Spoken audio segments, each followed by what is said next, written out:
My father was a soldier. He jumped out of airplanes. He lived to serve. People would turn to me and say, you know, your dad was a murderer. My immediate reaction used to be, you don't know what you're talking about. And then I'd find myself thinking, was he?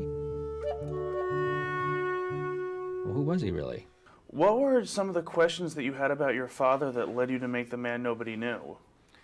At first I thought I was going to make kind of a professional portrait of him, like as a CIA man, kind of just the business part, just the war fighting and OSS to kind of Vietnam and beyond. And then I started doing some interviews in which I started to get at the underneath, like what's the motivation? You know, what are the moral tolls that it takes on you, and what happens when you get to a crossroad, and which is the right path? I mean, you're engaged in illegalities basically all the time. So how do you keep yourself straight? And that became really more and more intriguing to me, so I kind of hooked up with my mother in a way, you know, to kind of go down that route. Once you knew you were on the journey of making the film, what was that initial process, and how did you embark on doing the research and setting up the interviews? Well, the first thing I did is I called a good friend of mine, Grace Guggenheim, whose father was Charles Guggenheim, who won 12 Academy Award nominations and 4 Oscars for his documentaries, and she's kind of the queen of archival documentary, and I really went on like a tear, you know, to get every possible piece of footage about a man who obviously kept away from the cameras. So I had to find all that footage first, and old pictures, and then I started on the road to getting the interviews, and each one of them took about a day or so to write the email, because when you ask for an interview with Rumsfeld or Schlesinger or Bob Woodward, you better know what you're talking about. And getting into that a little bit more, as a documentarian, was it difficult to get those people to talk to you, and how did you go about that process? Well, I would email somebody like Donald Rumsfeld and spend about a day and a half writing kind of the email, and it wasn't just, hey, Donald, love to interview you about my dad. It was finding out that, let's say, Rumsfeld went to Princeton. What's in the nation's service, the motto mean? What was his feeling about Vietnam? We committed so many troops, so did he feel the same way? Is that what colored his opinion about Iraq? And what about CIA? Is that running counter to the sort of mission of the U.S., or is it something that we should use more of? In other words, get into their dialogue, get into their game, and talk the way they talk. So when I spoke to Woodward, it was like Woodward was interviewing me. And he's probably the best interviewer in the world. And so he'd look at me like, I think there's things that you could talk about, to me. So he took me, in a sense, on a journey with him to talk about the morality of the law and morality of CIA actions. And when my dad had to choose between lying to Congress or obeying the president, he could not lie to Congress.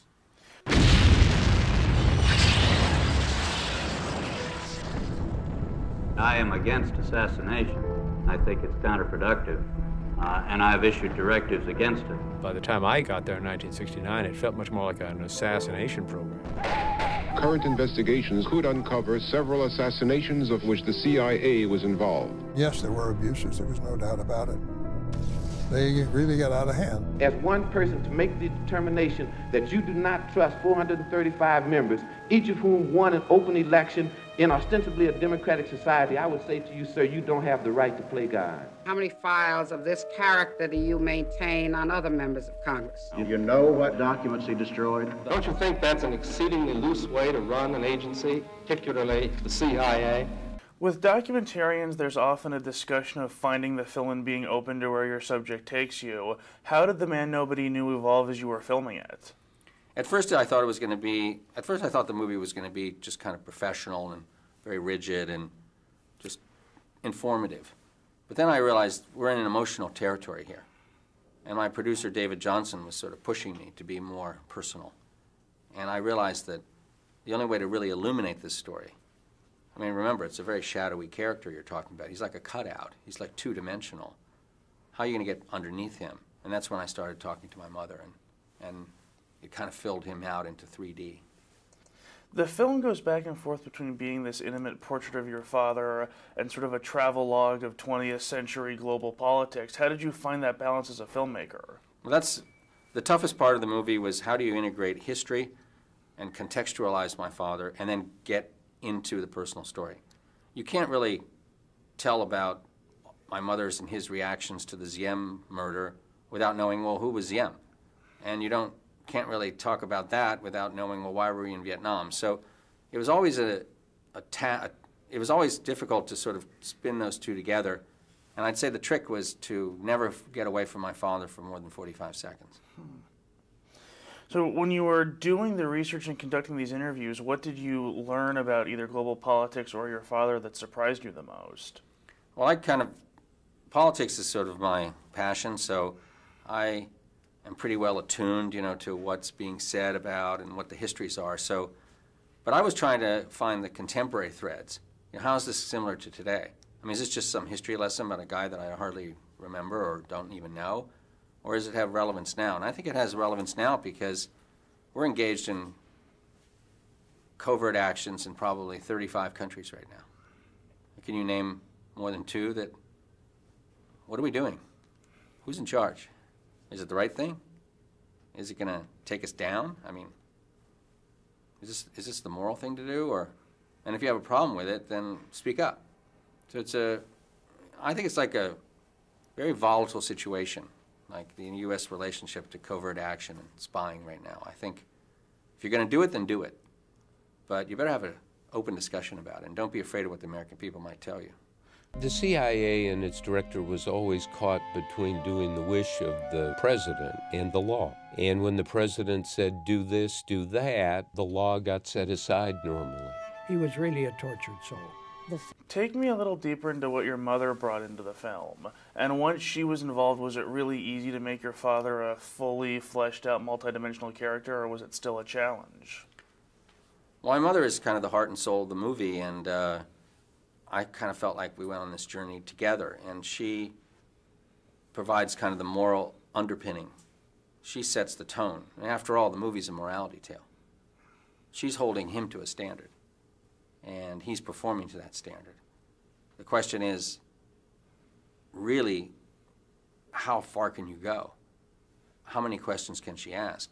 Is he lying to her, or is he telling the truth to her? And my sense is that he told the truth to her, and he couldn't lie ultimately to the American people, but he took the fall for that, fell on his sword, and was fired and dismissed. With so many excellent and important films out now and opening in the coming weeks, why do you think it's important that audiences seek out The Man Nobody Knew? I think if people look at movies like, let me just start here. What's the film with George Clooney out now? Oh, The Ides of March. Yeah. I think in this climate of really political uncertainty and doubt about our sort of essence of our character, with movies like Ides of March, about morality, and I think this film fits into that sort of genre because it questions who are our soldiers, who's our leaders, who are our presidents, do they have integrity? It's kind of a examination of the American character.